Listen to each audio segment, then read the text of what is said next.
ಬಂಧುಗಳಿಗೆ ಪ್ರಗತಿ ಚಾನಲ್ಗೆ ಎಲ್ಲರಿಗೂ ಆತ್ಮೀಯವಾದಂತಹ ಸ್ವಾಗತ. ಇಂದಿನ ತೊಗರೆಕಾಳಿನ ಮಾರುಕಟ್ಟೆಯ ಬೆಲೆಯನ್ನು ನೋಡಿಕೊಂಡು ಬರೋಣ. ಇನ್ನೂ ಯಾರು ಹೊಸದಾಗಿ ನಮ್ಮ ಯೂಟ್ಯೂಬ್ ಚಾನಲ್ನ ನೋಡ್ತಾ ಇದ್ದರೆ ಸಬ್ಸ್ಕ್ರೈಬ್ ಆಗಿ. ಇಂದು ತೊಗರೆಕಾಳು ಯಾವ ಮಾರುಕಟ್ಟೆಯಲ್ಲಿ ಎಷ್ಟು ಬೆಲೆಯನ್ನು ಹೊಂದಿದೆ ಒಂದು ಕ್ವಿಂಟಲ್ಗೆ ಅಂತ ನೋಡ್ಕೊಂಬರೋಣ ಬನ್ನಿ.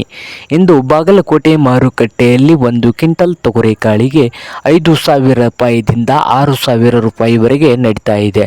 5,000ದಿಂದ 6,000 ಬಾಗಲಕೋಟೆ ಮಾರ್ಕೆಟ್ನಲ್ಲಿ ಒಂದು ಕ್ವಿಂಟಲ್ ತೊಗರೆಕಾಳಿನ ಬೆಲೆ ಇದ್ದು, ವಿಜಯಪುರ ಮಾರ್ಕೆಟ್ನಲ್ಲಿ ನೋಡುವುದಾದರೆ 5,700ದಿಂದ 6,400, 5,700ರಿಂದ 6,400 ರೂಪಾಯಿವರೆಗೆ ವಿಜಯಪುರ ಮಾರ್ಕೆಟ್ನಲ್ಲಿ ಒಂದು ಕ್ವಿಂಟಲ್ ತೊಗರೆಕಾಳಿನ ಬೆಲೆ ಇದೆ. ಹಾಗೆ ರಾಯಚೂರು ಮಾರ್ಕೆಟ್ನಲ್ಲಿ ನೋಡೋದಾದರೆ 6,000ದಿಂದ 7,100, 6,000ದಿಂದ 7,100 ರಾಯಚೂರು ಮಾರ್ಕೆಟ್ನಲ್ಲಿ ಒಂದು ಕ್ವಿಂಟಲ್ ತೊಗರೆಕಾಳಿನ ಬೆಲೆ ಇದೆ.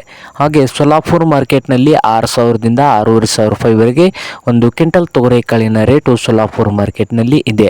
ಹಾಗೆ ಕಲಬುರಗಿ ಮಾರುಕಟ್ಟೆಯಲ್ಲಿ 6,000ದಿಂದ 6,700 ರೂಪಾಯಿವರೆಗೆ ಲಾಸ್ಟ್ ರೇಟ್ ನಡೀತಾ ಇದೆ ಕಲಬುರಗಿಯಲ್ಲಿ. ಇದು ಇಂದಿನ ತೊಗರೆಕಾಳಿನ ಮಾರುಕಟ್ಟೆಯ ಬೆಲೆ ಆಗಿದೆ ನೋಡಿ ರೈತರೇ.